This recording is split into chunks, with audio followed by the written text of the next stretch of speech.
Hey everyone, welcome back. Today we're diving deep into one of the most universal yet least talked about emotional struggles, the fear of being vulnerable. If you've ever felt your chest tighten at the thought of opening up to someone, if you've ever deflected with humor, changed the subject, or simply shut down when a conversation started getting too real, then you already know this fear on a visceral level. And you're far from alone. Millions of people walk through life wearing invisible armor, convinced that letting anyone see the unpolished, uncertain, hurting parts of them is simply too dangerous. So what exactly is going on inside the mind of someone who fears vulnerability? Why does the idea of being truly seen feel like a threat? And perhaps most importantly, what price do they pay for keeping that armor on 24/7? Over the next little while, we're going to unpack all of this. The childhood roots, the adult patterns, the hidden beliefs, the nervous system reactions, and yes, the path toward healing. Let's begin. First, let's define what vulnerability actually is, because a lot of people misunderstand it. Vulnerability is not weakness. It's not oversharing on the internet or crying in public for attention. Vulnerability, at its core, is emotional exposure paired with uncertainty and risk. It's saying, "I love you" first. It's admitting you made a mistake at work. It's telling your partner you feel lonely even when they're sitting right next to you. It's letting someone see you without the mask. Researcher Brené Brown famously calls it the birthplace of love, belonging, joy, courage, empathy, and creativity. But for the person who fears it, vulnerability feels like the birthplace of rejection, humiliation, and annihilation of the self. So why do some people experience vulnerability as an existential threat while others seem to move through it with relative ease? The answer almost always starts in childhood. Emotional safety in early life is everything. When a child grows up in an environment where their emotions are consistently met with attunement, "I see you're upset, tell me what's going on," they learn that feelings are navigable and that relationships can be repaired. But when a child's emotions are met with dismissal, ridicule, punishment, or unpredictable explosions, they quickly learn a very different lesson: showing how I really feel is dangerous.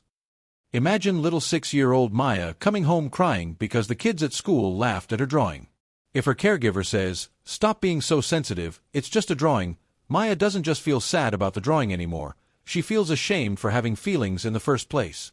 Do that enough times, and the child develops an internal rule: if I show the soft parts of me, I will be mocked or abandoned. That belief gets wired deep into the nervous system. By adulthood, Maya doesn't consciously think, "I'm afraid my partner will laugh at my insecurities." Instead, her body floods with adrenaline the moment the conversation turns personal, and she instinctively shutting down or lashing out before anyone can hurt her first. There are several common childhood environments that breed fear of vulnerability. The "never let them see you cry" household, often military families, certain cultural backgrounds, or homes with stoic fathers and emotionally repressed mothers. Tears were seen as weakness, complaints were whining, and you toughened up or got left behind. The emotionally volatile or narcissistic household, where a parent's mood could flip without warning. The child learns to walk on eggshells and hide any need or hurt, because showing vulnerability could trigger rage or manipulation. The perfect family, facade household, appearances matter more than authenticity. Admitting struggle would crack the image, so everyone pretends everything is fine, even when it's not. The neglectful or abandoning household, where caregivers were physically or emotionally absent. The child concludes, "No one will be there for me anyway, so why risk opening up?" The shaming household, where mistakes, emotions, or even normal developmental needs were met with humiliation. "You're too sensitive, boys don't cry, stop seeking attention." These aren't rare scenarios. They're tragically common. And the coping strategy that saved the child, hide, perform, perfect, please, or detach, becomes the prison of the adult. Fast forward to adulthood, and that old survival strategy shows up in predictable patterns. Here are the most common ways fear of vulnerability manifests. The classic avoider: they simply never go deep. Conversations stay on weather, sports, work, gossip, anything surface level. They may have hundreds of acquaintances, but no one who truly knows them. They often describe themselves as private or independent, which sounds admirable until you realize it's lonely as hell. The performer/people pleaser: they'll be the funniest, most helpful, most competent person in the room, but only if they can control the image. The moment someone tries to see behind the curtain, "Hey, you seem stressed, want to talk?" they deflect with humor or change the subject. Being liked is safe. Being known is not. The controller. These folks need to be the driver in every situation because uncertainty feels like death. They may micromanage relationships, avoid intimacy by picking partners who are emotionally unavailable, or end things the moment someone gets too close. The armored intellectual. Everything gets analyzed, theorized, or spiritualized so no one ever has to feel it. I'm not hurt, I'm processing an attachment wound from childhood. Feelings are dissected rather than felt. The aggressor. They attack first. Sarcasm, criticism, or rage becomes the shield.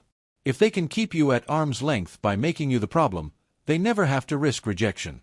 The emotional stoic, I'm fine, is their anthem, even when they're falling apart. They pride themselves on not needing anyone, but underneath is terror that if they did need someone, they'd be let down. Now here's the cruel irony. The very thing these people fear most, rejection, abandonment, humiliation, is almost guaranteed when they refuse to be vulnerable. Because real intimacy requires risk from both sides.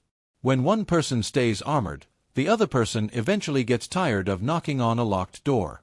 Relationships either stay shallow or they end. The fear of abandonment becomes a self-fulfilling prophecy. Let's look at the nervous system level. When someone with vulnerability fear senses emotional exposure, their body doesn't register opportunity for closeness. It registers threat. Heart rate spikes, cortisol floods, muscles tense, classic fight-flight-freeze-fawn. The amygdala hijacks the prefrontal cortex, and suddenly rational thought is offline. That's why telling them, just open up, or don't be so guarded, is about as helpful as telling someone having a panic attack to just calm down. It's not a choice in that moment, it's physiology. Over time, chronic avoidance of vulnerability leads to some serious consequences. Higher rates of anxiety and depression, because unprocessed emotions don't disappear, they fester. Chronic loneliness, even in relationships, because no one really knows them. Difficulty trusting, which blocks deep friendship and love. Physical health issues, suppressed emotion is linked to autoimmune problems, heart disease, chronic pain. Addictions and compulsions as ways to numb the unmet need for connection. Regret in later life. Many dying people say their biggest regret was not letting others love them fully. So if you recognize yourself or someone you love in this, what can actually be done? Healing fear of vulnerability is 100% possible, but it's not quick and it's not comfortable. Here's the roadmap that actually works. Name the fear without judgment. Start simply noticing, there it is again, that wave of panic when someone asks how I really am. Labeling the sensation, this is fear, not danger, starts to calm the amygdala. Understand the protective intent that armor saved you once. Thank it. Literally say out loud, thank you for protecting me when I was little and had no other options. This reduces shame and self-attack. Start with self-vulnerability. Before you can safely be vulnerable with others, you have to stop abandoning yourself. Journal the things you're afraid to say out loud. Cry in the shower. Write the letter you'll never send. Practice holding your own emotions instead of distracting. Tiny, calculated risks. Healing happens in microdoses. Tell a safe person one small true thing, I'm actually really nervous about this presentation, or I felt hurt when you canceled plans. Notice that you didn't die. The world didn't end. Find your 1% braver moments. Therapist Azure Moina talks about aiming to be just 1% more vulnerable than feels comfortable. Not 100%. Just 1%. Over time, 1% compounds. Build a secure relationship, even if it's with a therapist first. You need repeated experiences of, I showed an imperfect part of me and was met with kindness.